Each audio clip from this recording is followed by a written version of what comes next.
Bueno, no sé, Yami, ¿querés que arranque yo con algunas observaciones de la clase pasada? Dale, sí, sí. Si querés hacer un Perfecto, repaso. dale. Bien, bien, bien.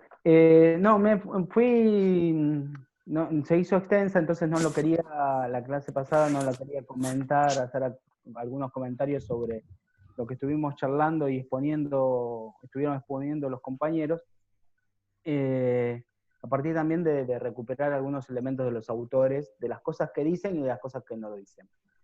Por ejemplo, nosotros hablamos muy fuerte, y sobre todo en el texto de Lenin, ¿sí? Tiene como un elemento central para la comprensión de la fase del capitalismo de que habla, el elemento del monopolio, ¿sí? Como algo disruptivo al momento del libre cambio, que sería la etapa anterior, ¿no? Del libre juego de la oferta y de la demanda, de los cada empresario compitiendo entre sí, etcétera, ¿no? Pero si nosotros miramos nuestra propia historia, ¿sí? Desde América situada, y tomamos en este sentido a Grofogel, que es parte de uno junto con Dussel, Landler, muchos otros, que son de los autores decoloniales latinoamericanos, él plantea que esta idea del imperialismo monopólico en nosotros en América, pero si también lo vemos, por ejemplo, en Asia, en la India, o en el sudeste asiático, existió mucho antes del capitalismo de 1880, ¿sí? O sea, justamente el monopolio fue el elemento que permitió a la burguesía europea naciente, ¿sí? Crecer como burguesía, ¿no? A partir de la necesidad de la extracción y explotación, digamos, y por qué no, a veces hasta de limpieza étnica y de genocidio, llevar adelante el saqueo de riquezas para poder construir así la riqueza europea. O sea, este elemento que marca Grofogel del monopolio, pero en la etapa mercantil. Y acá hay que hacer una diferenciación, ¿no? Que lo vamos a ver con Wolf. Él está hablando del monopolio desde el 1500. Eh, Cuando Robinson habla del imperialismo en la etapa del libre cambio, ya está hablando justamente de la etapa en que Gran Bretaña, primera potencia industrial, se despliega en el mundo justamente con sus riquezas, ¿no? Y su conquista de los mares, también para conquistar mercados, y lo hace no necesariamente en su fase monopólica, sino se hace en su construcción librecambista.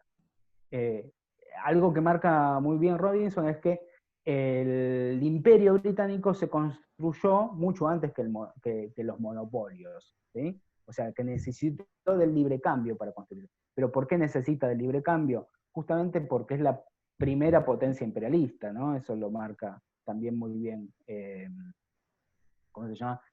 Hobsbawm. Y en este sentido, digamos, la fase que estudia Lenin es posterior al desarrollo capitalista incipiente en Gran Bretaña. Ese mismo desarrollo capitalista es el que a la vez está estudiando Marx, que sienta las bases Marx para el estudio de Lenin. Pero ahora bien, ¿por qué Marx no escribió sobre el imperialismo? Porque todavía era justamente un momento, ahí lo veo a Yamil que tiene ganas de intervenir. Hablame, interrumpime cuando quieras. Eh, Justamente porque era un fenómeno totalmente incipiente. Eso es también lo grandioso de Marx, ¿no? Que escribe el Capital cuando el Capital estaba todavía en ciernes, ¿sí? Todavía en una isla y apenas en Europa Occidental desarrollándose. Pero sí, Marx pensó, leyendo la dinámica histórica y hablando también de un poco de filosofía de la historia, en la comprensión del capitalismo era necesariamente a escala internacional, a escala mundial.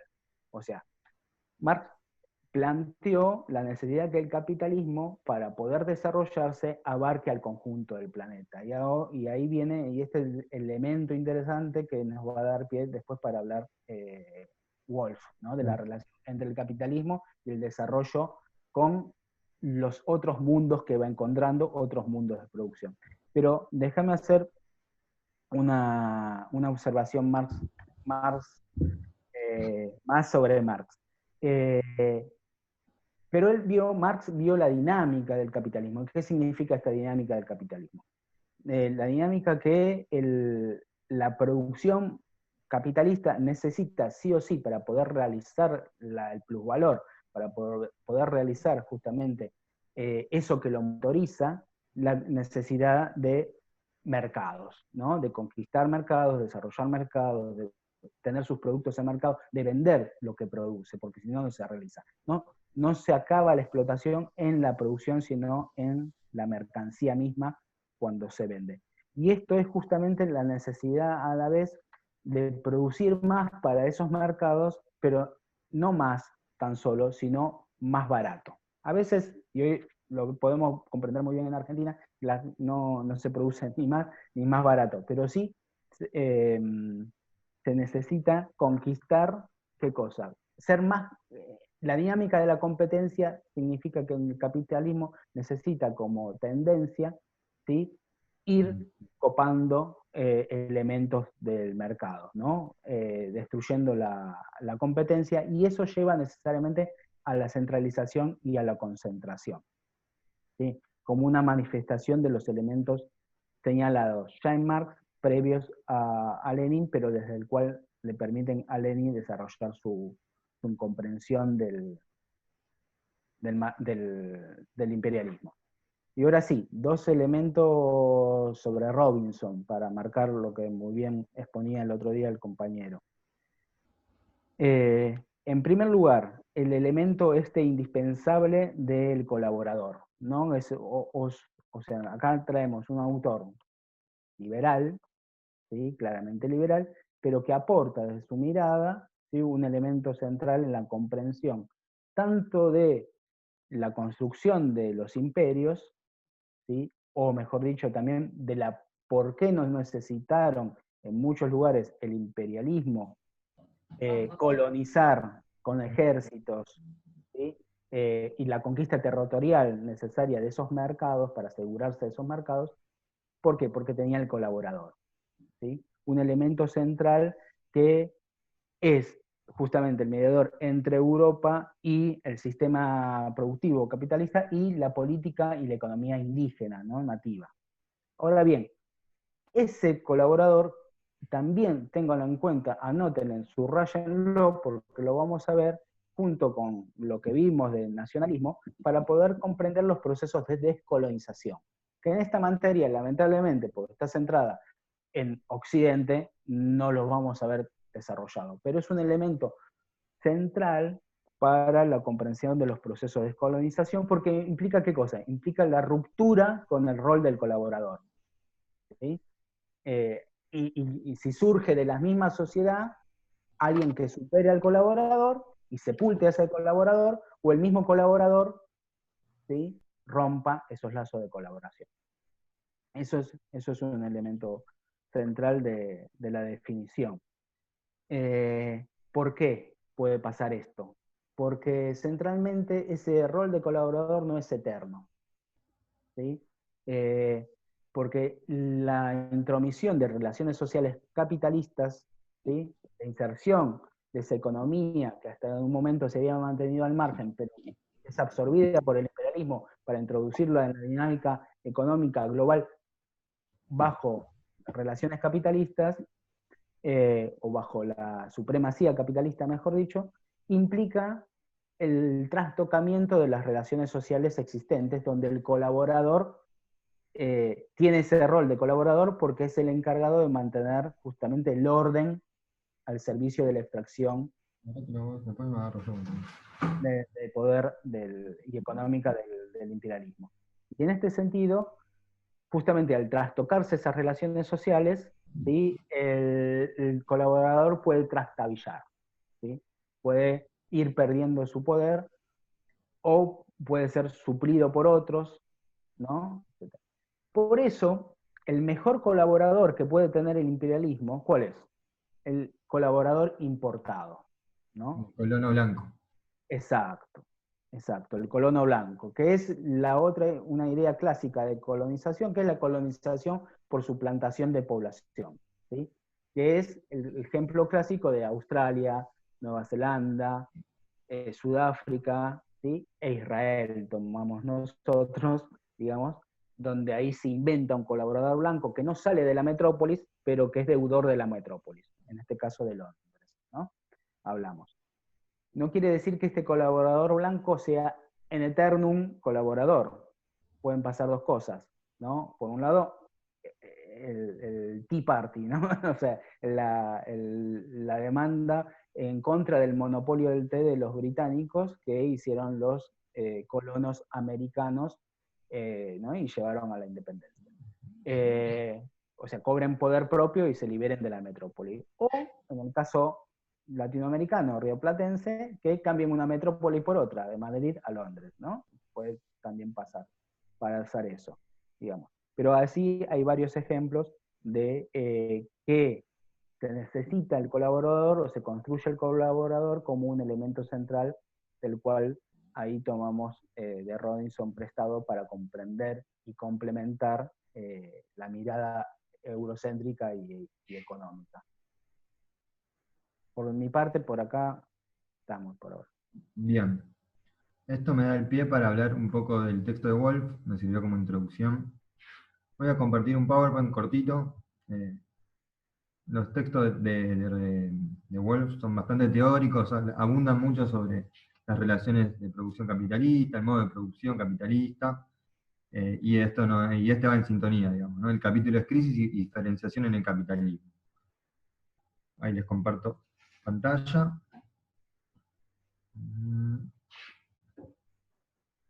Bien. Este es el capítulo 10 del libro, del mismo libro que estuvimos trabajando anteriormente.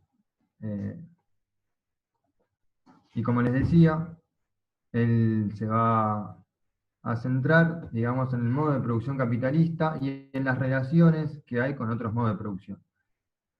Va a hablar de cómo es ese modo, va a hablar de cómo se expande el modo de producción capitalista, va a hablar de cómo se diferencia ese modo de producción capitalista, de cómo se diferencia ese capitalismo. Va a arrancar diciendo que con la mecanización de la industria textil, Inglaterra establece el predominio del modo de producción capitalista a lo largo del siglo XIX. Esto lo hace a través de un proceso en el cual, por un lado, crea bases estratégicas del modo capitalista y regiones dependientes de apoyo. Esto va a tener como resultado un sistema jerárquico controlado por el modo de producción capitalista en combinación con otros modos de producción. Eso que un poco venía hablando Gaby y que lo hablamos un poco en anteriores clases, ¿no? Cómo se da esta interacción, que no es que pasamos de un modo de producción al otro sin ningún tipo de, digamos, de interrelaciones y que uno nace y el otro muere instantáneamente, ¿no? Sino que hay convivencia, coexistencia, hasta que uno predomina sobre el otro, sin por eso exterminarlos definitivamente. Y el autor va a señalar una de las definiciones que le parecen más acorde para hablar de estas cuestiones, que es de Ernest Mandel, es un economista ligado al marxismo, un filósofo, digamos, de todo un poco un pensador del marxismo, que va a decir que el momento que estamos hablando del capitalismo, en la era del imperio, diría Hobsbawm, nos encontramos con un sistema articulado de relaciones de producción capitalistas, semicapitalistas y precapitalistas, eslabonadas entre sí por relaciones capitalistas de intercambio y dominadas por el mercado mundial capitalista.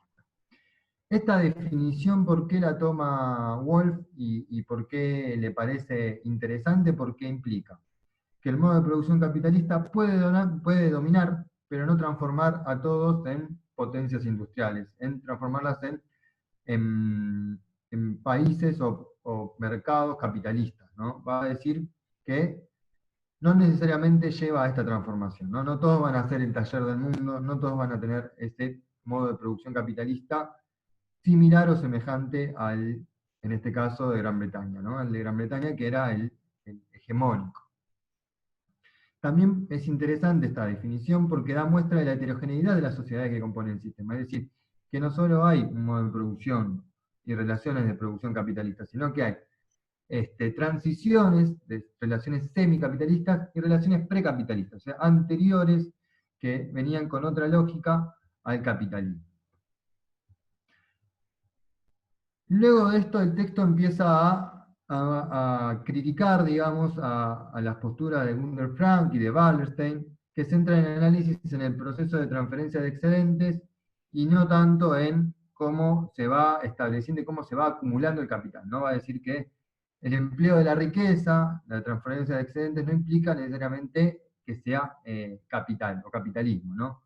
El capitalismo es un modo de destinar el trabajo social a transformar la naturaleza. El capital es un elemento financiero estratégico que se combina con otros elementos o con otros factores de producción, como son las materias primas, las maquinarias y la fuerza de trabajo. Va a decir que, citando a Marx, obviamente, que esto se da, esta combinación es histórica, ¿no? Corresponde a un tiempo y un lugar, no es que estaba dado desde hace tiempo, no, digamos, lo desnaturaliza histórico, el componente histórico, y que se debe a la codicia humana que se produce esto, ¿no? Le da un carácter también ahí valorativo de cuál es el objetivo o cuál es el motor que moviliza el capital. Entonces, va a señalar que el modo de producción capitalista cobró vida recién a fines del siglo XVIII. Y es interesante porque hay muchas cuestiones que hablan de, bueno, si hay un imperialismo como el que vivimos en Sudamérica o en Latinoamérica, con el Imperio Español, que había un monopolio, como decía recién Gaby, ¿por qué no se lo puede tomar anteriormente al modo de producción capitalista, decir que era un imperialismo en modo o en fase capitalista, eh, en ese momento mismo, digamos, a siglo XV, siglo XVI? Él va a decir que no, que el modo de producción capitalista tiene que ver con el surgimiento de relaciones capitalistas de intercambio comercial que se basa en el desarrollo del modo de producción capitalista, ¿no? Tiene que haber un modo de producción capitalista que no existía en ese momento. Tiene que haber un capital o una riqueza combinada con trabajo social, con fuerza de trabajo, con otros elementos, con otros factores de producción, que, que creen riqueza y que esa vuelva a poder comprar fuerza de trabajo, que puedan ponerla a trabajar y así sucesivamente para que esa acumulación de riqueza vuelva a ser capital y que ese modo de producción sea efectivamente capitalista. Entonces, por eso va a señalar que el modo de producción capitalista surge a fines del siglo XVIII y no podemos tomarlo a los imperialismos previos o a los imperios previos, como los que vivimos en América Latina, como imperialismos capitalistas o con el modo de producción capitalista, ¿no? Para diferenciarlo. El crecimiento de las relaciones de producción capitalista son las que conforman un mercado mundial capitalista, eso también es un factor muy importante, ¿no? Cómo estas relaciones capitalistas van creciendo, aumentando, y forman un mercado mundial capitalista, este sistema mundo que se va dando a lo largo del siglo XVIII y siglo XIX, que tiene sus inicios con la conquista y la colonización de América, pero que marca su apogeo y su punto culmine en el siglo XIX, y el reparto del mundo hacia las zonas donde no estaban ocupadas da como el broche final de esta expansión y de esta conformación de un mercado mundial. Y eso se debe también a que esta conformación del mercado mundial es por el dinamismo mismo que tiene el modo de producción capitalista. Ahora bien, va a preguntarse cuáles son las fuentes o las razones de que el capitalismo, este modo de producción, se expanda más allá de las fronteras, ¿no? ¿Cuál es la razón de que desde el centro se expanda hacia las zonas periféricas o las zonas por fuera de lo que son las zonas centrales? ¿No? Y va a decir que, citando a Marx, que la acumulación de capital más los niveles de productividad crecientes van a generar resultados contradictorios en el modo de producción capitalista. Vamos a llegar a una crisis de rentabilidad, ¿por qué? Porque va a decir que la competencia requiere cada vez mayor inversión. Esta inversión se da en medios de producción. Estos medios de producción en general empiezan a volcarse más en maquinarias o en planta, lo que se llama en planta, que en fuerza de trabajo. Esto ralentiza la ganancia porque donde la plusvalía se puede sacar, digamos, es aplicándola en más fuerza de trabajo y no tanto en las maquinarias que tienen una vida útil y una amortización. Entonces, esta crisis de rentabilidad, por la competencia misma, por el dinamismo mismo del capitalismo, hace que, bueno, ¿cómo se soluciona? Aplicando disminución de salario, ¿no? Hay que disminuir los salarios, hay que bajar salarios.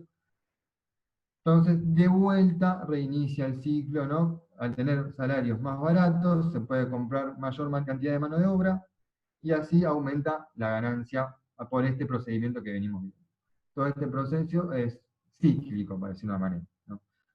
Otra de las crisis que se puede producir en el modo de producción capitalista es la de realización, ¿no? Esta realización tiene que ver por la competitividad, porque se produce más, digamos, de lo que se requiere, o por la falta de poder de compra de los consumidores. Entonces tenemos estas dos crisis. ¿Qué va a hacer el capitalismo como válvula de escape? Va a tratar de expandirse este modo de producción. Marx, ahí dice Marx, pero es Marx, se ocupó tangencialmente de este tema. Habló de cómo, más que nada, de las relaciones exteriores o del comercio exterior, pero no se centró en el imperialismo por una cuestión básica. Marx muere en 1883. Si estamos hablando de la era del imperio, arranca en la década del 70, en 1870, él muere cuando está naciendo el imperialismo y esta fase nueva, diría Lenin, de expansión monopolista del capitalismo. Entonces, ¿quiénes sí lo hicieron? ¿Quiénes se abocaron a ese tema? Son Hobson, Lenin y Luxemburgo. Hobson, tenemos un economista inglés, escribió su libro Imperialismo, un estudio en 1902. De él se va a basar Lenin, su estudio. Hobson, digamos que va a tomar este término de imperialismo, se lo puede adjudicar como un término que él patentiza. En realidad, el término se viene hablando con frecuencia en 1890, como vimos con Hobson. Y su tesis es que mientras el capital tiende a acumularse en los capitalistas, no existe un mercado interno suficiente para las mercancías producidas, ¿no? Está diciendo que hay un poco en analogía quizás o en comparación a lo que planteará Keynes más adelante. Hay una crisis de subconsumo, ¿no? No hay un consumo que pueda acaparar y absorber toda esa producción que se lanza en un contexto de aumento de producción, de productividad. Pero lo que va a plantear Hobson es que su crítica es en pos de crear un mayor poder de compra en el país, se está hablando en este caso de Inglaterra, o en los países centrales, para decirlo más acordemente. Como les dije, Hobson, los postulados de Hobson los va a tomar Lenin, que como vimos el otro día con Micaela, va a establecer que el imperialismo es una nueva fase del capitalismo, una fase monopolista. Su libro es de 1916, Imperialismo, fase superior del capitalismo. Su tesis es que el imperialismo es una etapa posterior necesaria del capitalismo en desarrollo, en donde gigantescas combinaciones de capital industrial y financiero buscan invertir en el exterior y se reparten el mundo en zonas de influencia, ¿no? Un poco lo que hablamos en la clase pasada con Micaela, donde se establecían estas cinco cuestiones de la concentración de capital, de cómo esos capitales, asociaciones de capitalistas se reparten en el mundo, cómo las potencias se reparten en el mundo, la aparición del capital financiero, digamos, esos cinco pilares que estuvimos viendo en la clase pasada. Ahora bien, lo que va a marcar Wolff son críticas de esa concepción de Lenin. Críticas que se le pueden hacer a la tesis de Lenin, más allá del eurocentrismo que Robinson también señala, ¿no?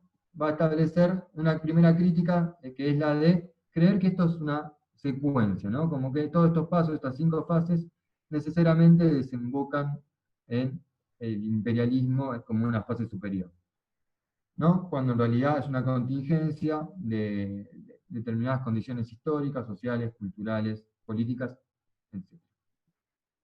Otra de las críticas que se le hace a Lenin es la sobreestimación de las uniones de empresas, ¿no?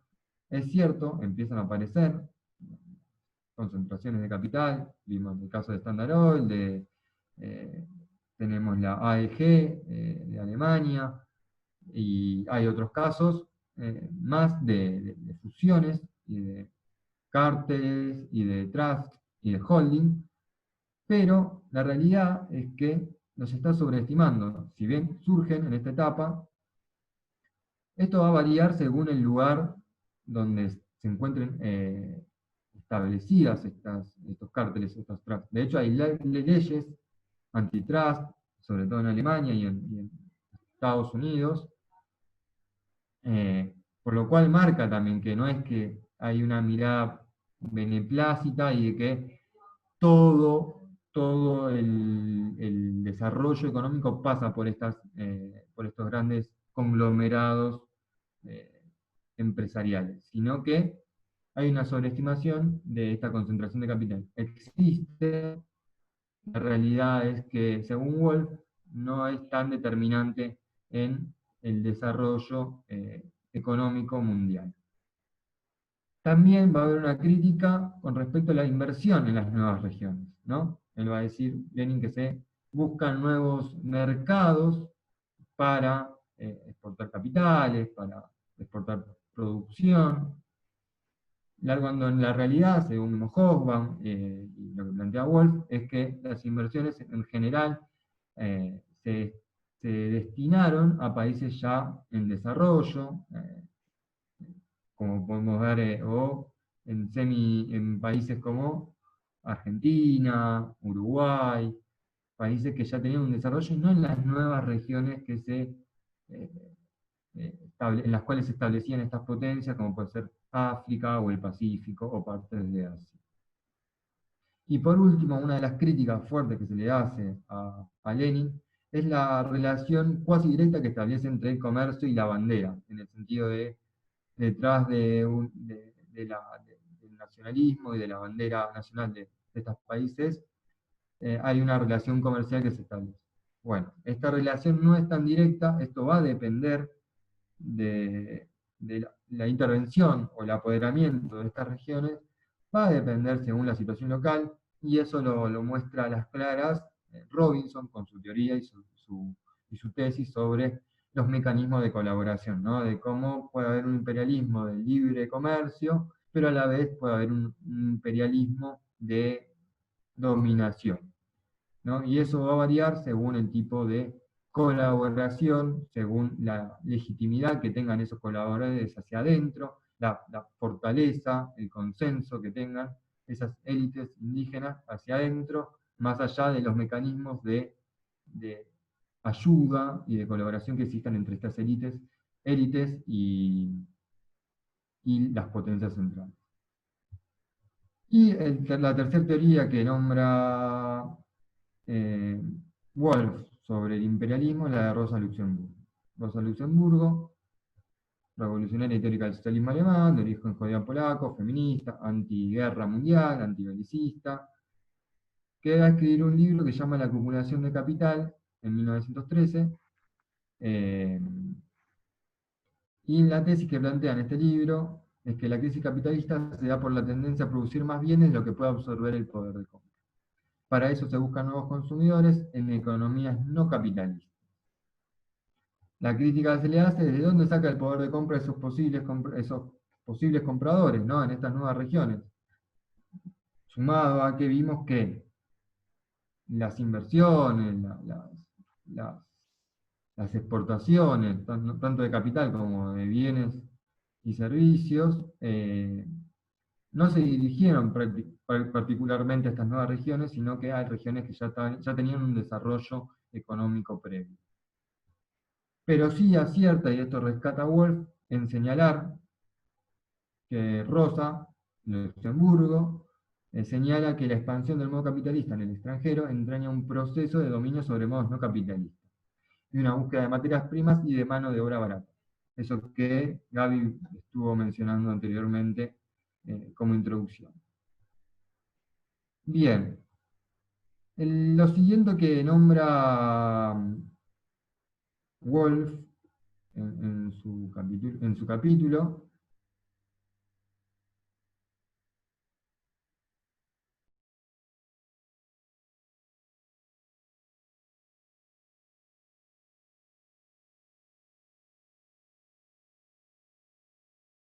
empleados en medio de producción y en fuerza de trabajo, según la combinación que se establezca de tanto los medios de producción como la fuerza de trabajo, va a derivar un modo de producción capitalista diferente según la región, según el país, según la zona, según el rubro. También va a variar según la actividad económica, con avances y retiradas de capital, de acuerdo a la aceleración o desaceleración de la tasa de ganancia. O sea, en el vaivén de los ciclos económicos, eso también va a implicar cuánto se pone de capital y cuánto se saca, y en cómo esto diferencia a ese modo de producción capitalista de otros modos de producción capitalista en otras regiones o en otras zonas.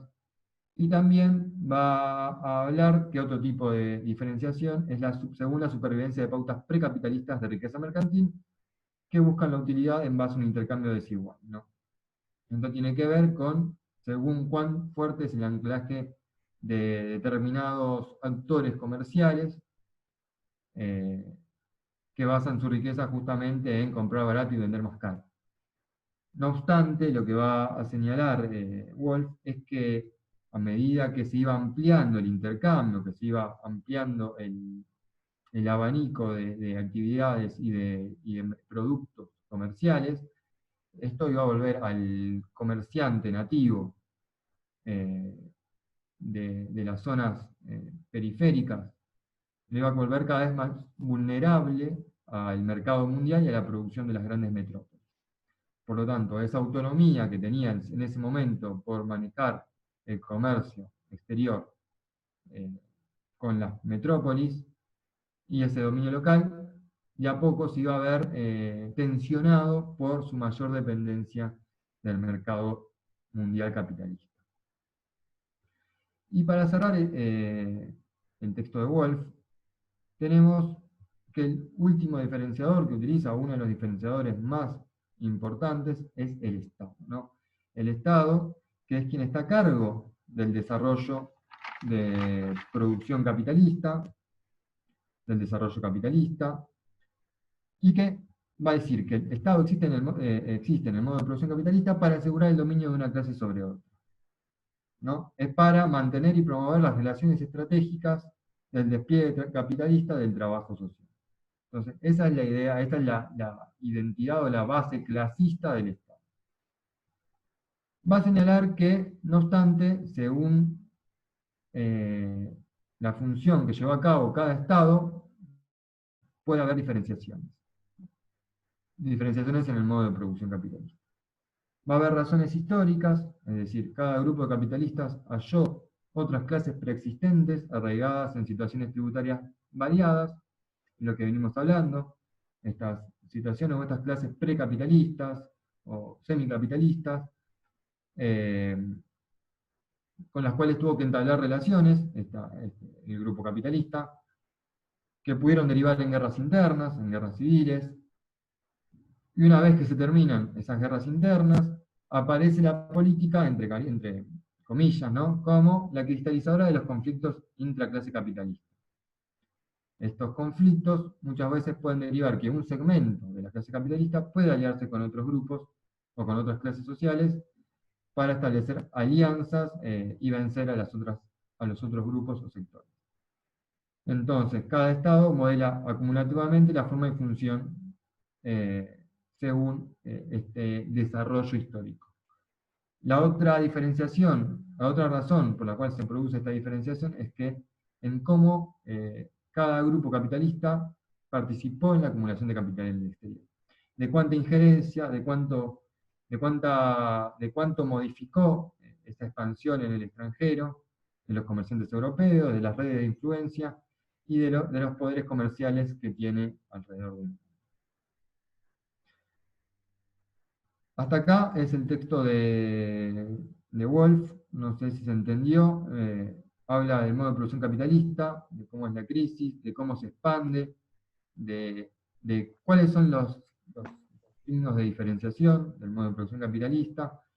Es interesante ver no solo las relaciones con los otros modos de producción, sino también establecer que este imperialismo en el modo de producción capitalista es diferente a los imperialismos de antaño.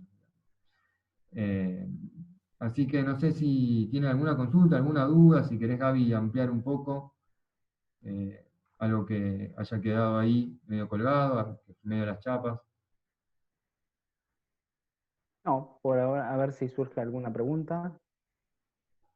Es el capítulo más teórico de un texto que desarrolla las relaciones de la mirada de larga duración entre el 1500 o 1400 y la actualidad, digamos, la actualidad del siglo XIX, ¿no?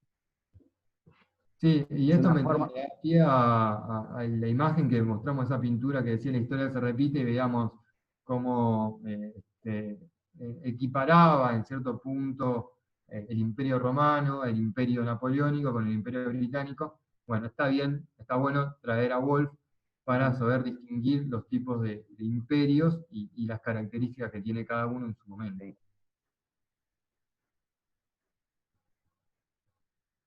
Quedó claro. Las teorías del imperialismo no me centré demasiado porque Lenin ya la vimos.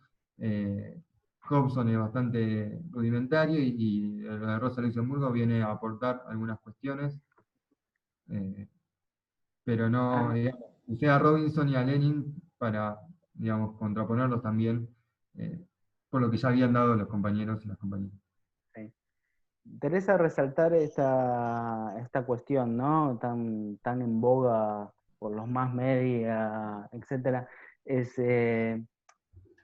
todos podemos desarrollarnos por igual, ¿no? Volvemos a la idea y central del liberalismo, que es la carrera abierta al talento, digamos, de que si dejamos las riendas sueltas a la libertad y a la libre competencia, triunfa el mejor, porque ese es el objetivo del capitalismo, que triunfa el mejor. Y acá lo que está planteando Wolf y el conjunto de los autores es que detrás del desarrollo capitalista lo que lleva es el desarrollo de un centro versus la constante subordinación de una periferia, ¿no? Y eso lo podemos traer a la idea de Harvey, que está en complementaria, que es el texto del geógrafo, que nos habla de esta idea central de Rosa Luxemburgo, de la necesidad de la acumulación del capital para ser el elemento central del marxismo, que es la acumulación del capital, que para que Europa y centralmente Inglaterra se desarrolle, tuvo que haber siglos previos de saqueo y expolio de América y de África, ¿no? De otras formas de explotación, no necesariamente capitalista, para poder llevar adelante eso que fue el capitalismo europeo. Bueno, esa constante subordinación y saqueo de nuevos territorios se da, no está acabado, sino se da constantemente, digamos, ¿no?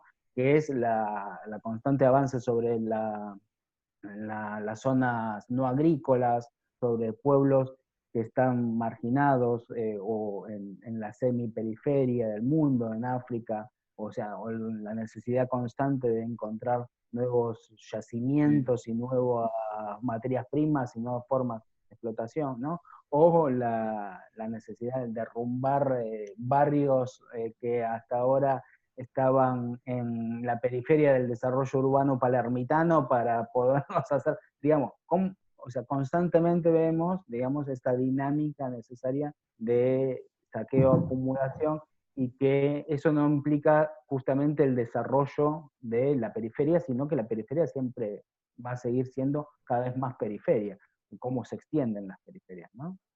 Sí, sí, sí, sí, me viene el texto de Harvey que dijiste, el de acumulación por desposesión todo el tiempo, en esa lógica. También lo que está bueno, Wolf, que marca es que no solo el centro-periferia de una manera cerrada, de centro de Europa, periferia del resto del mundo, sino que también hay centro y periferias dentro de la propia Europa. Hay zonas que van a desarrollarse y zonas que no se van a desarrollar. Eso me parece interesante, como pasa también hacia adentro de cada país, hacia adentro de cada provincia o municipio, digamos, Ujú. en esa misma lógica, digamos. Y para no hacer la relación directa al centro, es solamente Europa y el resto del mundo somos todos periféricos. Sí. Pensemos en la crisis de Grecia y Alemania, ¿no? La relación entre Grecia y Alemania. Si sale o no Exactamente. sale del euro. Exactamente. Bueno, no sé si está Jessica por ahí, preparada ya para su intervención con el texto de Rita Segato. Sí, sí, ya estoy. Perfecto. que debo reivindicar, fue la primera que se apropió del texto de Rita Segato y no lo iba a soltar por nada, porque fue justamente en el reparto la que dijo, yo lo preparo. Y a partir de eso... Ahí comparto pantalla, lo voy a compartir con el celular, así que cualquier cosa, si se vea mal, díganme. Vale.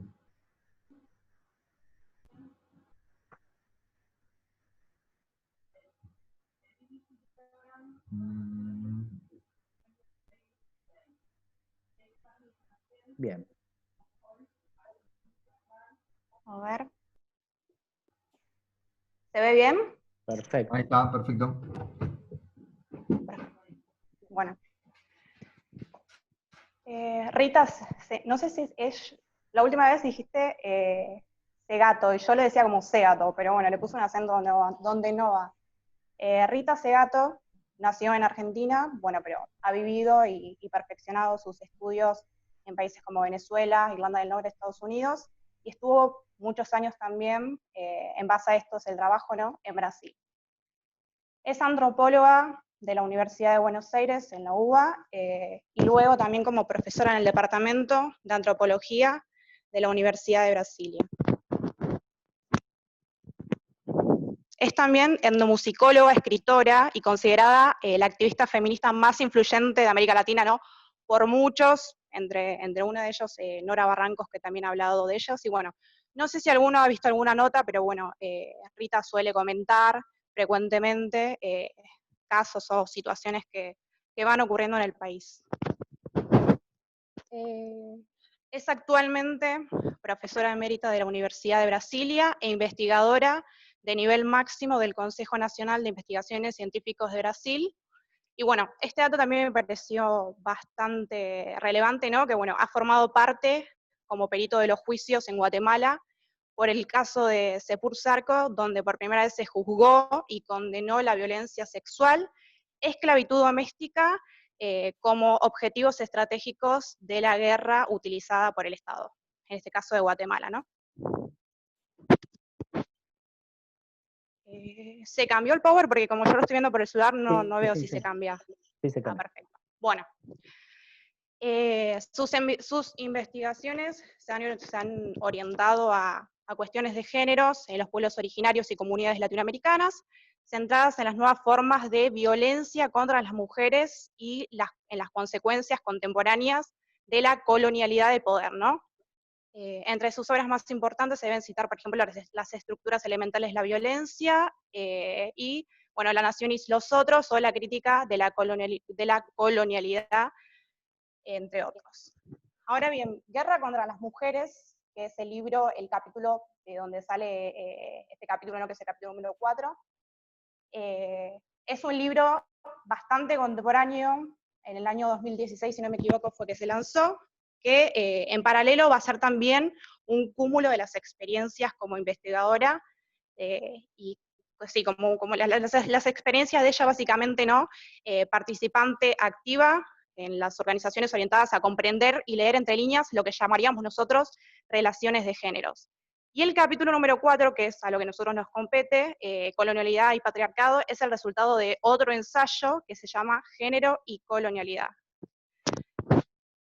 Bueno, partiendo de su experiencia en la Fundación Nacional del Indio de Brasil, entre 2002 y 2013 colaboró con esta fundación en la realización de talleres con mujeres indígenas de todo el país destinadas inicialmente, ¿no?, a la promoción de actividades productivas de las mujeres indígenas, y a partir del año 2007 a la divulgación de la Ley María da Peña, que vendrá a ser contra la violencia doméstica, con la finalidad de colocar a disposición un léxico para la construcción de un discurso capaz de transferir las demandas, ¿no?, de estas mujeres al Estado brasilero. Bueno, básicamente, ¿no?, su lucha le permitió percibir cómo las relaciones de género se ven modificadas históricamente por el colonialismo y por la epísteme de la colonialidad cristalizada y reproducida por la matriz estatal republicana.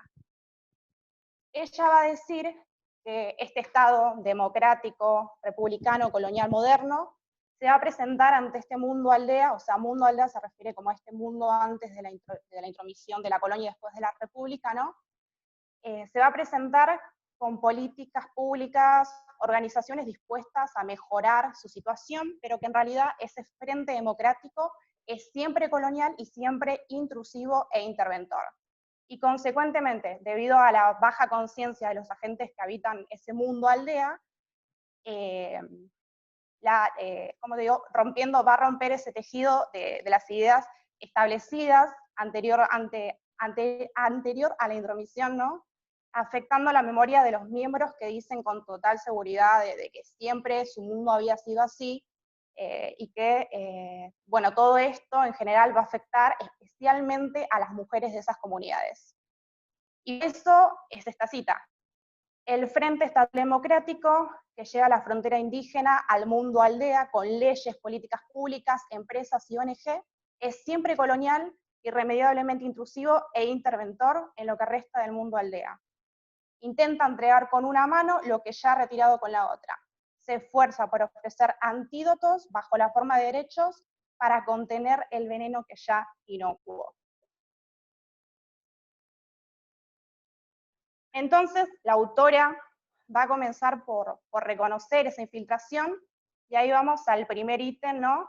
Donde ella reconoce una infiltración en las relaciones de géneros del orden colonial moderno, en las relaciones de género de ese mundo aldea, ¿no? Con la idea de que, bueno, al comparar ambos procesos intrusivos, es decir, el primero el de la colonia y después el de la república, va a ser posible iluminar ese mundo aldea. Y bueno, por otro lado también va a leer, o proponer en realidad, leer la interfase entre el mundo preintrusivo y la colonial modernidad, a partir de las transformaciones del sistema de género, y darle real estatus teórico y epistemológico. En este sentido parece importante porque ella dice que no se va a tratar de introducir el tópico de género como para criticar el orden preexistente, sino de darle un real estatus epistemológico al debate. Y este tema, dice Segato, forma parte de un debate dado en donde va a diferenciar 3 tipos de posiciones dentro del feminismo. Lo voy a resumir rápido, ¿no? El primero va a decir que es el feminismo eurocéntrico, que va a afirmar que el problema de la dominación patriarcal es universal y por lo tanto es posible transmitir los avances de la modernidad en el campo de las mujeres no blancas, ya sean indígenas o lo que fuere, lo que estaría en un plano, o sea, se posicionan como en un plano de superioridad moral, ¿no? En donde, bueno, las mujeres europeas estarían como aprobadas para intervenir con su misión civilizadora, colonial, modernizadora, ¿no? Sería esta mujer como europea que viene con la idea de quitarle el velo a la mujer musulmana, ¿no? Con la idea de que, bueno, te voy a mejorar la vida. Por otro lado, la posición que afirma la inexistencia del género en el mundo precolonial. Y por último, la posición que afirma la inexistencia de nomenclaturas de géneros en las sociedades tribales y afroamericanas, descritas como la existencia de un patriarcado, descrita como un patriarcado de baja intensidad, que va a ser la posición que ella va a tomar, ¿no? Bueno, acá también va a denunciar, por ejemplo, que muchas mujeres de las comunidades se van a ver, o que han querido denunciar la violencia ejercida dentro de sus comunidades, se van a ver como una especie de entrecrucijada, en no saber si ser leal a su comunidad o de alguna manera denunciar por lo que están pasando, ¿no? Ahora bien, entonces Segato va a dar características de cómo serían las relaciones dentro de ese mundo pre-intrusión, ¿no? En este mundo pre-aldea hay una existencia de estructuras reconocibles. Ello es lo primero que va a decir. Hay una existencia de las estructuras reconocibles, lo que nosotros podíamos denominar relaciones de géneros con jerarquías claras de prestigio entre la masculinidad y feminidad. Pero a pesar de estas características de este mundo, es más abierto en cuanto a, por ejemplo, a las prácticas transgenéricas. Va a nombrar ejemplos de comunidades como, por ejemplo, los guaraos en Venezuela o los bajadas en Brasil, que presentan en sus estructuras prácticas como casamientos entre personas del mismo sexo, y bueno, no lo dice el texto, pero también se sabe, ¿no?, de la existencia de personas que se conocerían en la actualidad, ¿no?, como personas trans, también en Brasil.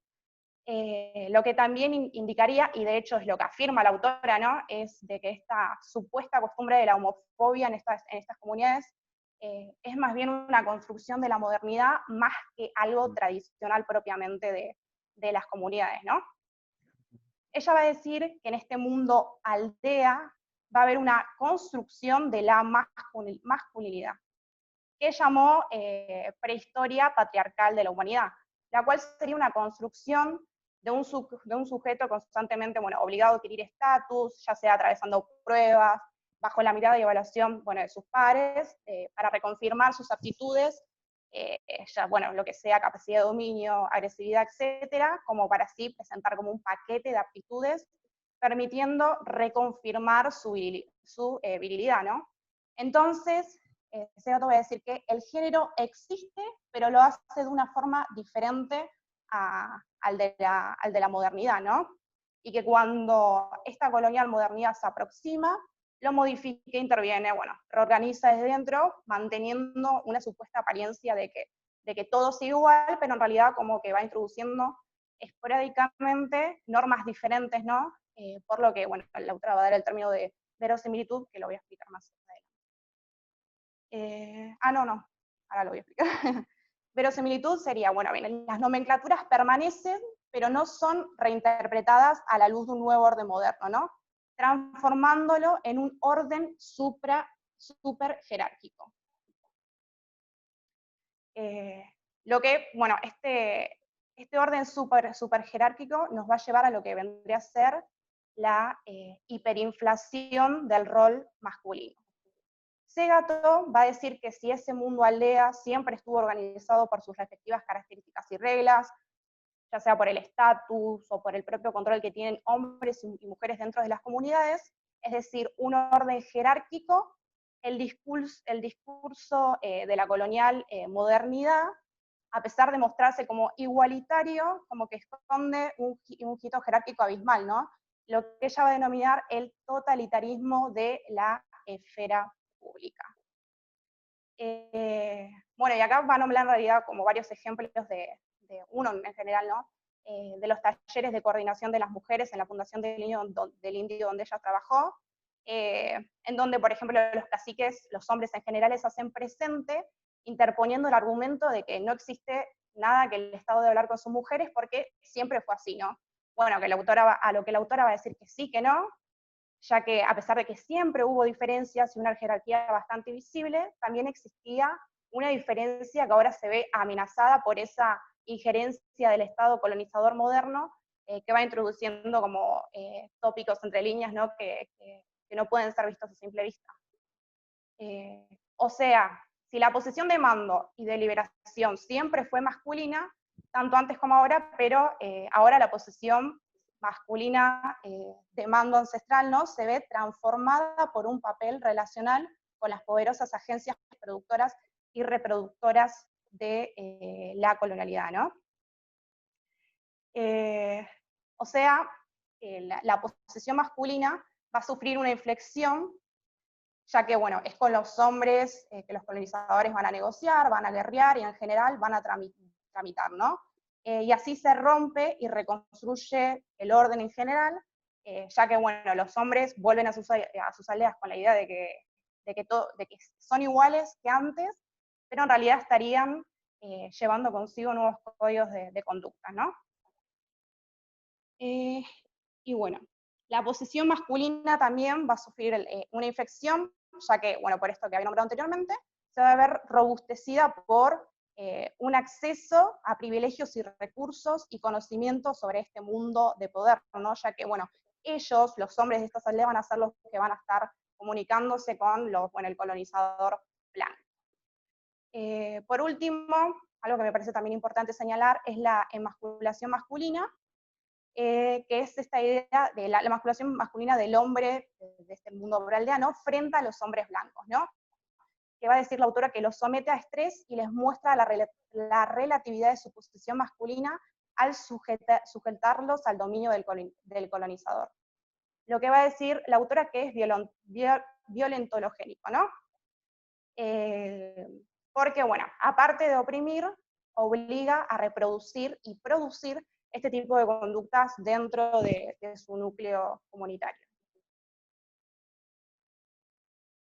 Y esto, que me parece como una de las características más importantes de esta intromisión, va a ser que, bueno, todo este proceso de sometimiento casi, bueno, imperceptibles para el ser masculino del mundo indígena o afroamericano, en general va a ser muy duro y visible en la esfera femenina.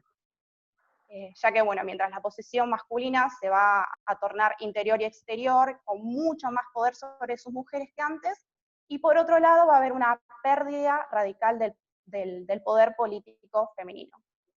En primer lugar, se va a producir el secuestro de toda política de liberación por el bien común por parte de la esfera republicana, su otrificación, marginalización y expropiación de todo lo que ella era quehacer político, ¿no?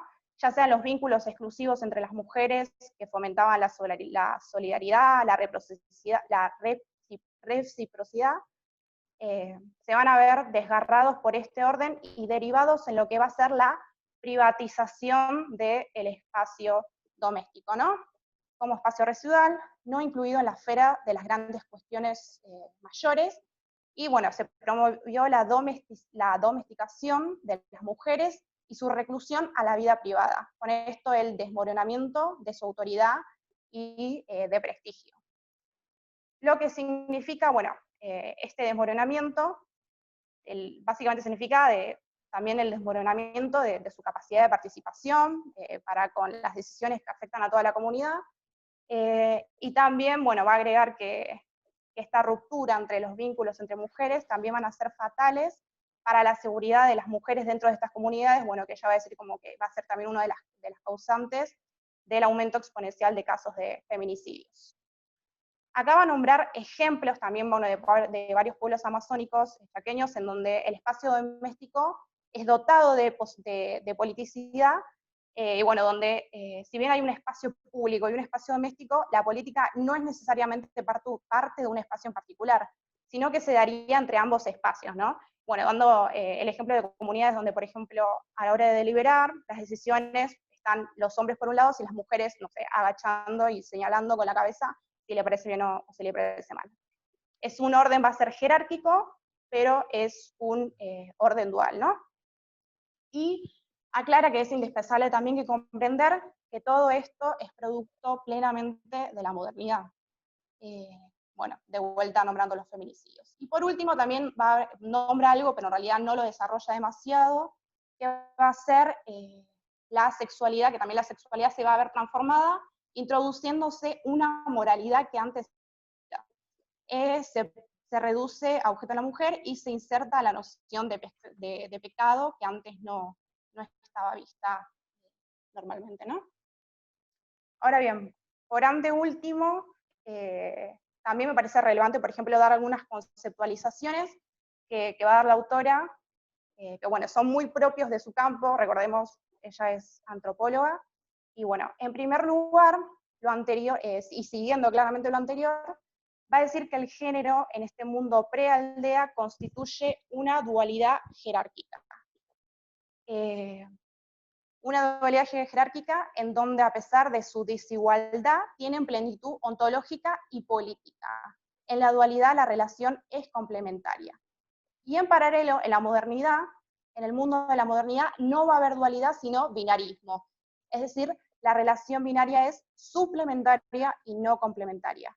Lo que va a decir Segato, que tiene como consecuencia que cualquier manifestación de la autoridad se ha traducido en un problema que hay que neutralizar, hay que ecualizar, hay que saber entender, ¿no? Y bueno, teniendo en cuenta también que en el mundo moderno lo que va a predominar es lo público antes que lo privado. Y acá vamos al tercer ítem, que bueno, el 1 y el 2 en la dualidad indígena son posibilidades de lo múltiple. Actúan de manera complementaria dotados de politicidad a pesar de ser desiguales. El valor y prestigio. Bueno, acaba de decir una frase que es medio confusa, pero bueno, sería desiguales pero distintos ante que este tema que se conoce en la modernidad, que es diferente pero iguales, ¿no? Es decir, en el mundo pre-intrusión, esta dualidad, ¿no? Son complementarios, es decir, es como el yin y el yang, ¿no?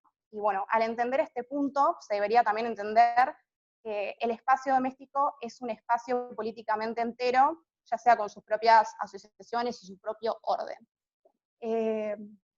Pero bueno, no entender todas estas cuestiones que son precisas de este mundo, ¿no? Diría la autora que es también no entender o no entender esto de los programas internacionales es por lo que fallan frecuentemente, ¿no? Básicamente porque carecen de categorías necesarias para comprender las relaciones de género en este mundo pre-aldea, y la transversalidad, bueno, tiene que ver con otro error que va de la mano que tiene que ver con que se basa en el supuesto de que existen dimensiones en la vida comunitaria que son de interés universal, ya sea, por ejemplo, su economía, su política, etcétera, y dimensiones de ámbito particular, a lo que va a decir que, bueno, la vida doméstica o lo que les pasa a las mujeres, en realidad, tanto, por ejemplo, como la esfera política y doméstica, o sea, en ese caso la esfera política y la doméstica, son como una de las parcialidades de ese mundo y ambas se explican por sí mismas. O sea, por ejemplo, la politicidad o la política no pertenece a un ámbito específico, no es como de lo público o de lo privado, sino como que, bueno, la misma especificidad de la misma la define. Bueno, y toda esta idea de que tiene que haber una pertenencia a un espacio sería más como una proyección de este mundo, del mundo moderno sobre la aldea. Y bueno, por último, la idea que hasta resulta un conflicto dentro de la antropología, ¿no? El mundo moderno es el mundo del uno y todas las formas de otredades constituyen un problema. Y bueno, esto también, repito, resulta un conflicto dentro de la antropología, porque bueno, los antropólogos tienen la idea, ¿no?, de que todo de alguna manera tiene que ser explicado. El otro tiene que ser explicado. Ahora bien, por último, me gustaría señalar 3 ideas que van recorriendo todo el texto. La primera es la idea que fue dejando la autora en todo el capítulo, ¿no? Es la idea de que la modernidad produce un antídoto para contrarrestar los males que ella misma introdujo y continúa propagando. Básicamente, ¿no?, el Estado da una mano con lo que te va a sacar la otra, ¿no? Da con una mano lo que ya te había sacado con la otra. No sé, como por ejemplo, no sé, está aprueba el casamiento homosexual, pero ella misma se encargó de penalizarlo, o llama a tomar conciencia sobre los feminicidios, pero bueno, en la misma rutina, ¿no?, de este mundo, se encargó de volverlo cosa rutinaria, o por ejemplo, no sé, se introduce en el seno de este mundo prealdea, denunciando, por ejemplo, el abuso infantil, para poder intervenir también y adaptar lo que todavía no pudo contaminar. En paralelo, cuando el mundo del uno y su resto, en la estructura binaria, encuentra el mundo de lo múltiplo, lo captura, lo modifica como consecuencia de la colonialidad del poder, ¿no? Es decir, en básicas palabras, lo coloniza. Y donde el espacio público pasa a monopolizar todas las liberaciones, y el espacio doméstico se despolitiza, lo que afecta también directamente a las mujeres y a las familias en general, ¿no?, que pasan a formar nuevos lazos de censura que van a atravesar ese espacio doméstico, desmoronando también ya sea el valor, autoridad, prestigio o la participación política que sea del mundo de las mujeres. Y por último, ocurre una mutación bajo el manto aparente de continuidad, que con la intervención colonial estatal y el ingreso al orden de la colonial modernidad, esta distancia se agrava. Básicamente, ¿no?, se agravó dentro del espacio de la aldea como consecuencia de esta colonial modernidad, ¿no?, la distancia y la jerarquía de los que ya tenían poder. Es decir, el hombre, el cacique, el hombre que vivía en ese mundo pre-intrusión, que ya tenía poder, ahora va a tener más poder porque, bueno, va a estar como, de alguna manera, siendo el delegado del mundo colonial dentro de los suyos, ¿no? Y a pesar de que, bueno, el mundo aldea siempre tuvo jerarquías y siempre tuvo tanto relaciones de poder como desigualdad, con el ingreso al orden de esta colonial modernidad, esa distancia opresiva se va a agravar y se va a magnificar, básicamente solidificando como nuevas formas de autoridad y jerarquías dentro de este mundo que antes no eran conocidas, sino que fueron introducidas con este mundo colonial, bueno, primero colonial y después republicano. Eso es más o menos. Perfecto. Jessy, en tus palabras, cuando leíste el texto, ¿qué te resultó? ¿Qué te movió? A ¿Qué ver, te hizo pensar? al principio fue como que era muy de su campo y dije algunas palabras había que releerlas y volverlas a releer, ¿no? Pero una vez que la fui leyendo una segunda vez, la agarré la mano y bueno, sentí como que todo el tiempo se centraba en cómo este mundo colonial, bueno, primero colonial y después republicano, se fue introduciendo en este mundo de aldea, ¿no? Básicamente cambiando, modificando todas las estructuras, en simples palabras, colonizándolo, ¿no? Y transmitiendo como una idea de que el Estado todo el tiempo quiere curar, o sea, por ejemplo, no sé, esta idea de darles las propias leyes a los pueblos en generales, pero que en realidad está todo el tiempo contaminando e introduciendo nuevas prácticas que no van a ser diferenciadas en este mundo, y bueno, que esto va a afectar en general a las mujeres que se van a ver perjudicadas por todas estas cuestiones. Sí. A ver, es un texto que, así como le fui pidiendo el resto que estuvo presentando los textos, me vaya compartiendo para poder subirlos después y tener a la vez un archivo de los PowerPoint, te sugiero lo mismo, que me lo envíes. O te pido que por favor me lo envíes.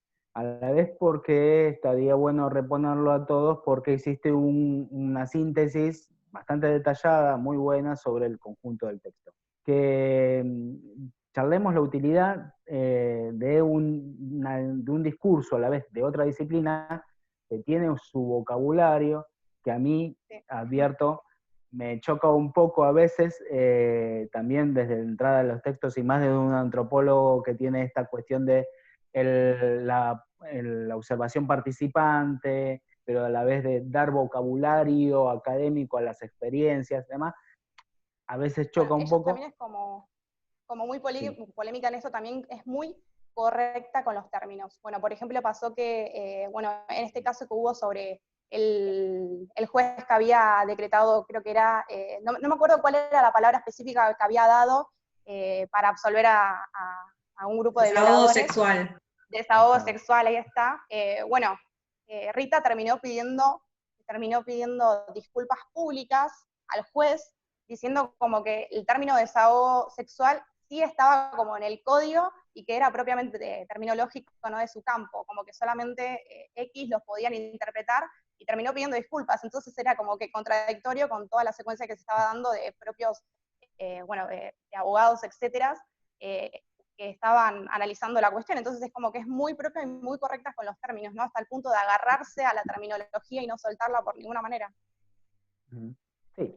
Sí, y inclusive en sus posiciones políticas a veces despierta polémica, además, que no vienen al caso a veces, pero igual digamos, es una referente, y es dar un texto de Rita en este contexto, con su trayectoria, con la oleada que estamos viviendo, me parece que es adecuado, aunque desde nuestra propia disciplina no estemos acostumbrados a esta terminología, a la vez que es propia del academicismo de los últimos 20 años, de sobreabundar en términos. Pero más allá de eso, de esta cuestión media externa de vocabulario, me parece que es, a ver, cómo ubicamos el texto dentro de este tema y de la materia.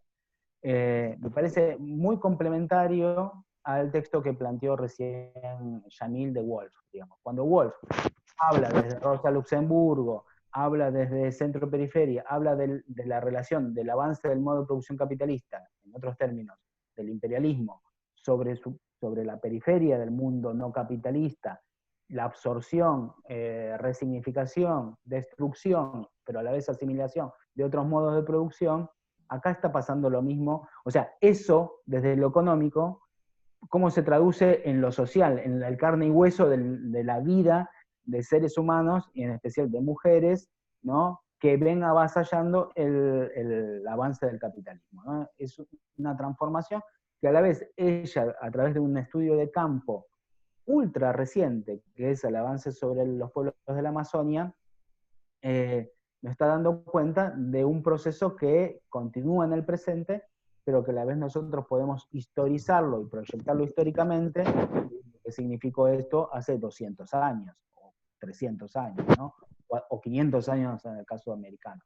En este sentido me parece la utilidad del texto, cómo comprender esta dinámica constante de la modernidad sobre otras formas de vida, de este bien común que plantea ella, que no tiene una mirada de buen salvaje, para nada, ¿no? Que podría ser la mirada rusoniana, de pobrecito, ¿no? Y a la vez justificador, ¿no? También de formas de presentes también de patriarcado, eh, pero que a la vez lo podemos enganchar este texto con otro que ya vimos, que es cuando vimos el lugar de la mujer en la Revolución Industrial, que también, digamos, ahí se engancha esta cuestión de la reclusión de la mujer en la esfera de lo privado y la pérdida de lo privado como un espacio doméstico, ¿no? Y menor frente a lo público,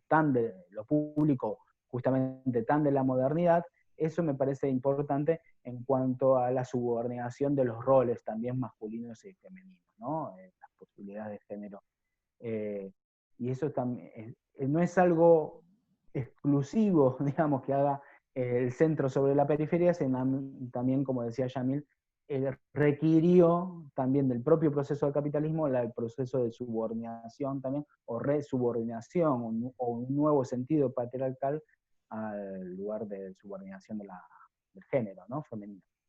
Sí, está bueno, para mí está en línea, digamos, con lo que plantea Robinson, un poco cómo las relaciones imperialistas, primero, trastocan las relaciones hacia adentro de las periferias, para decir de una manera, en esta relación que se daba entre las élites y el resto del conjunto social, y a la vez cómo también esto viene a modificar las relaciones de género en esta sociedad, digamos. ¿Quién es esos dos? Uno, el otro tenía más del lado, el de Robinson es más político, en las relaciones políticas, para decir una manera, y esto se enfoca más en las relaciones de géneros, y cómo modifican la vida, digamos, directamente, cómo se organiza esa vida. Me parece que los dos van de la mano en mostrar también del otro lado, qué pasa en las periferias, qué pasa con aquellos que se ven subordinados o dominados por este modo de producción capitalista con la modernidad y todo lo que conlleva la modernidad y toda la occidentalización que implica ese proceso. Digamos, van de la mano para mí los textos. Ve la interacción que hay, la relación que hay entre centro y periferia, que quizás no queda descolgado si uno lee a Lenin. El lugar de la mujer y de los actores no existe. No, eso no, ni hablar.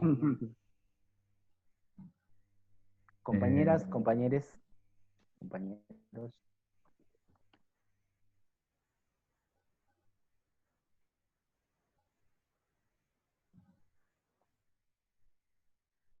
Hola, ¿me escuchás? Sí. Bien, yo lo escucho. Me parece que está bueno el texto también para contraponerlo con las oleadas feministas que veníamos viendo, porque la sensación que le queda a uno después de estudiar, por lo menos hasta las dos oleadas que venimos viendo, es que este avance de la modernidad, de la democracia, del voto, como que de alguna manera siempre terminan contribuyendo a una emancipación, a una liberación de la mujer, ¿no? Cuando luchan por el voto, o sea, como que el liberalismo, el capitalismo estarían conduciendo para ese lado. Entonces este texto también nos deja ver cómo también puede actuar en la dirección contraria.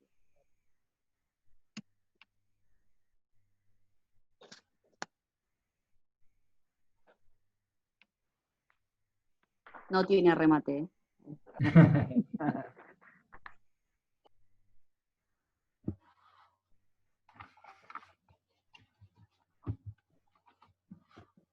No sé si hay alguna consulta, duda de los textos, algún aporte.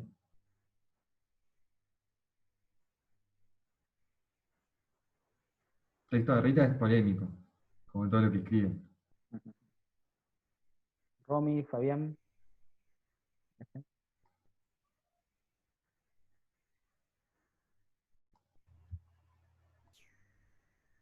Es un texto complejo bastante, y como cuando nos salimos un poco de nuestra disciplina histórica, aunque el texto ha sido charlado, no digo por la compañía de Jessica, que lo presentó muy bien y se centró en el texto, pero es un texto complejo. Yo me preguntaba, bueno, ¿cómo lo podemos meter o tratar o sea, sobre todo la pregunta esta es una cosa mismo de la práctica docente. Estamos acá entre docentes, somos todos profesores, así que ya no sé si alguno está laburando ya o está a punto, pero somos todos docentes acá. Entonces, si esto siempre la pregunta es, bueno, pero esto que estamos mostrando, ¿se está entendiendo para dónde vamos? O sea, siempre tiene que haber como eso es algo que tiene que ser típico del rol docente, ¿no? Está bien, yo esto lo presento muy bien, pero quiero ver si de otro lado se está entendiendo. Y por ahí decía que es un texto bastante complejo, pero de parte mía, también, digamos, y nuestra, como podía haber quizás que haya un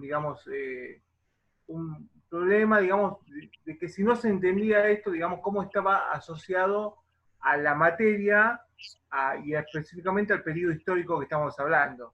Entonces está bueno lo que hizo Gabriel acá de hacer una bajada a tierra, como para entender siempre, y eso es algo típico, siempre bajemos a tierra, digamos, bueno, ¿esto para qué lo estamos dando? ¿Para qué lo estamos mostrando? ¿Para qué lo estamos compartiendo?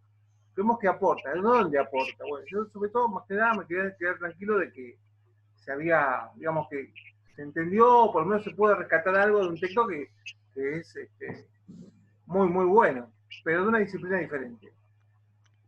Eso. Sí, y está bueno relacionarlo con la antropología porque estamos hablando de la era del imperio y es donde el paradigma, si bien la antropología se conforma en la segunda mitad del siglo XIX, la antropología se forma con el paradigma o se para desde el paradigma del evolucionismo social, ¿no? Que plantea diferentes niveles de desarrollo de las sociedades, donde obviamente es un punto eurocéntrico, donde la perfección o el grado de civilización es la sociedad europea de ese momento, y donde las otras civilizaciones se encuentran en proceso de, o en vías de, o están en la barbarie, o están en el salvajismo, siempre, digamos, llevando la teoría de la evolución hacia la sociedad. Entonces, esa superioridad moral, superioridad que se entiende desde el lado de Europa, que viene con su modernidad y con todas sus concepciones, también ver cómo impacta en estas sociedades que tienen otras cosmovisiones, otras maneras de pensar, otras maneras de vivir, y cómo trastoca esas mismas formas. Me parece que también va en esa sintonía. Sí. Para bien o para mal, esta materia se centra en ese mundo, en el centro, digamos, ¿no? Y la periferia vemos casi nada, digamos, ¿no? Por eso digo que esta materia está buena, digamos que tanto historia latinoamericana contemporánea, hablando de la carrera de historia de Joaquín B. González, ¿no? Historia latinoamericana contemporánea, historia de África, historia de Asia, historia contemporánea es un gran cúmulo de un bloque para entender el mundo en el que vivimos, para entenderlo de la forma más completa posible. Pero bueno, nosotros siempre decimos que acá nos centramos en el mundo, en el centro, digamos, específicamente en Europa. Pero bueno, hay que ir y venir con esto siempre para dejarlo claro.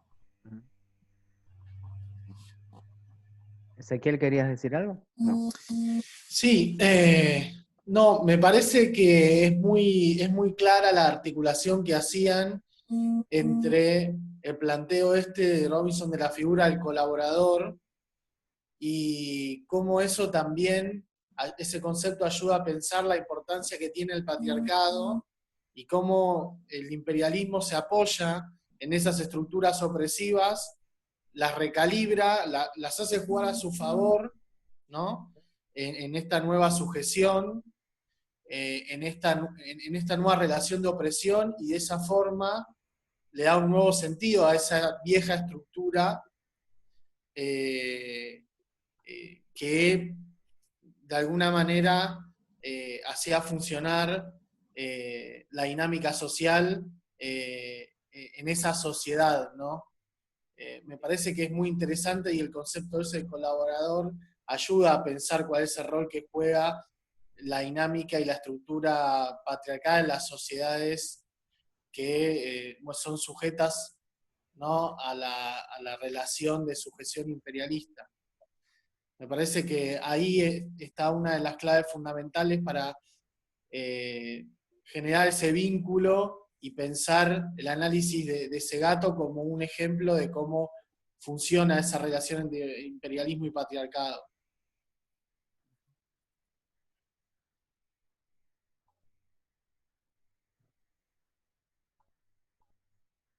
No, volviendo a imperialismo, tengamos en cuenta esta cuestión de la transformación, ¿no? O sea, así como estamos hablando a través del texto de Rita Segato, la subordinación, enclaustramiento de la mujer, pues no es solo eso, sino es la destrucción de una forma de ver el mundo, esta cuestión que decía al final Jessica, rescataba entre binarismo y dualismo, digamos, esta destrucción de una forma de comprender el mundo que a la vez implica las polarizaciones políticas, la fragmentación entre el ser natural, la tierra, su fruto, con el saqueo de las riquezas, que también es propia del imperialismo, digamos, ¿no? Cómo se permite que el saqueo de las riquezas y la destrucción del mundo, si no es a partir de una fragmentación entre lo humano y lo natural, demás, ¿no? Que está también presente en el texto. Esto que se vivió así, que se puede vivir así, digamos, desde una mirada de género, desde una mirada a la vez también de género, implica que en esas sociedades el rol del hombre, ¿sí?, el rol masculino y patriarcal, se transforma en primario, digamos, ¿no? O sea, el imperialismo también vino a patriarcalizar más las sociedades, y eso me parece también importante el texto. Rescatando y volviendo a la idea de imperialismo, en las sociedades centrales, digamos, el imperialismo también cómo se vivió, digamos. El imperialismo tuvo un costado, que fue, y lo vimos con el capítulo de los Hoffman pasado de Trabajadoras del Mundo, que dentro de la socialdemocracia europea permitió a los reformistas, que planteaban que el fin no es nada, o sea, la revolución no es nada, el movimiento es todo, el aquí y ahora de ir haciendo crecerla. O sea, no implica, el imperialismo dio aire a ¿qué? Al imperialismo social, digamos. Trajo sus beneficios a las clases trabajadoras porque les permitió bajar los costos de reproducción de esa clase para los capitalistas, ¿no? Y a la vez dio aire a los nacionalismos porque fue una gloria a bajo costo de grandes victorias allá en los mares de los ejércitos, la bandera nacional, frente a pueblos de narices chatas y tez oscura, ¿no? Entonces, en ese sentido fue el imperialismo un amortiguador importante de los conflictos internos en la etapa de desarrollo del capitalismo, y a la vez fue la gloria de los grandes glorios del capitalismo, de la ciencia, la técnica, no nos olvidemos de la Torre Eiffel, sobre el conjunto de París, digamos, la idea de las exhibiciones nacionales, el pabellón argentino, los grandes logros de las exhibiciones coloniales, ¿no? Eso, seres humanos exhibiéndose al lado de elefantes, ¿no? O sea, como parte de los logros. Y esta comprensión también de el desprecio no solo del hombre blanco hacia los demás, hacia lo diferente, sino la exaltación de ser parte de lo único. Pensemos en términos, ¿no?, de un europeo, bueno, yo soy parte de esto, que es diferente, ¿no?, la carga del hombre blanco que habló Yamil la vez pasada, con la utilidad del imperialismo como comprensión social.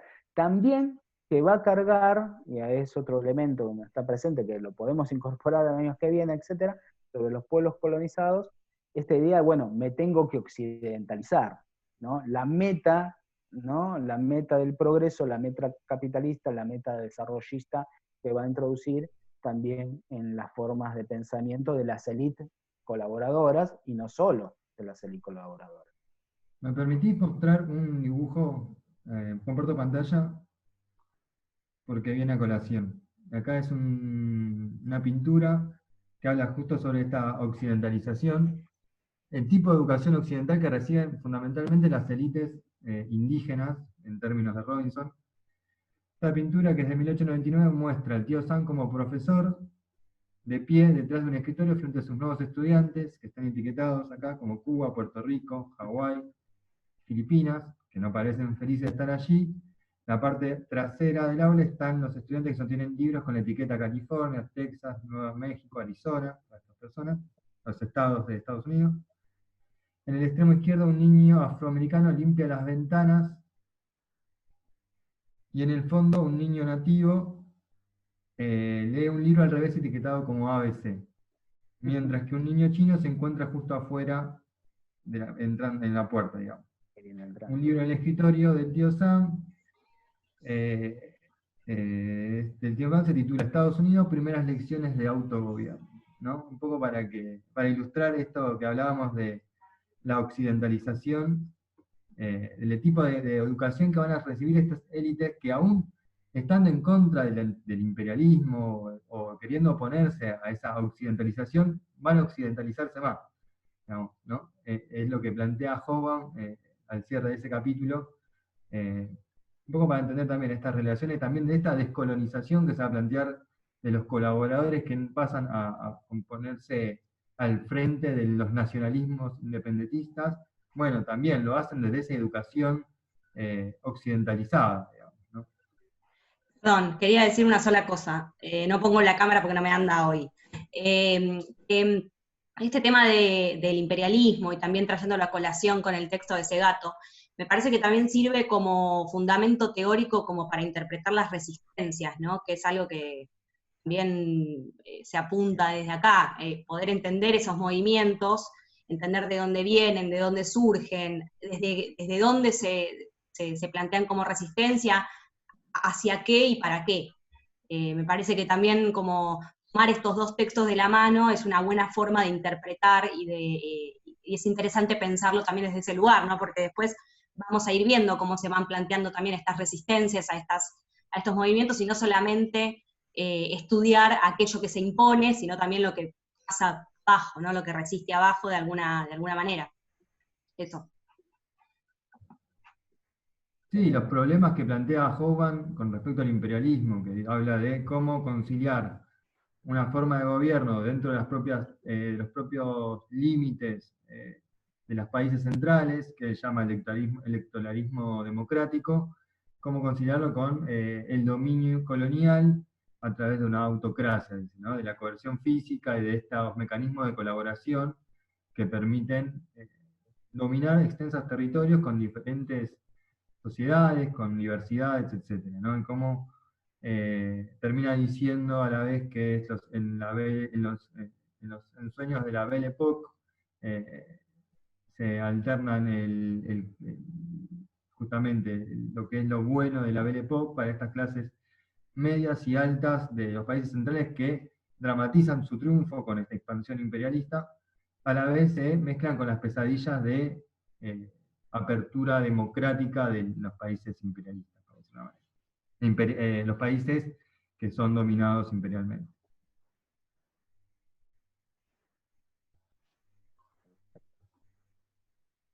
Bueno, con eso podemos ir dando cierre a la clase de hoy y encontrarnos el jueves con el siguiente tema. ¿Sí?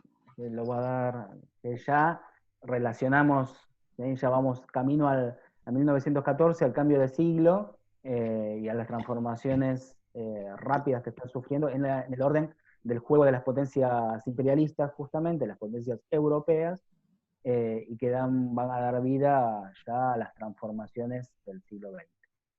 ¿Sí? El tema es, ¿no? Paz armada. Gaby, perdón, quería recordarles el tema del trabajo práctico, del plan de clase. No sé si pudieron avanzar en algo o no. Sabemos las complejidades que trae la cuarentena, que no todos tienen los mismos tiempos disponibles, pero bueno, para decirles que no cuelguen para que no se junte con los parciales, dentro de las posibilidades, que avancen con ese trabajo práctico. Y que bueno, cualquier cosa tienen abierta el mail de la cátedra o mi mail, como para hacer cualquier duda, pregunta. Así que bueno, nada, eso. Perfecto, Joan, perfecto. Muy bien. Bueno, Bueno, nos estamos viendo. Vale. Hasta pronto. chao. Nos vemos. Gracias, Chao. Jessica, por la exposición. Muy buena, Jessy. Muy buena. Sí, muy bueno.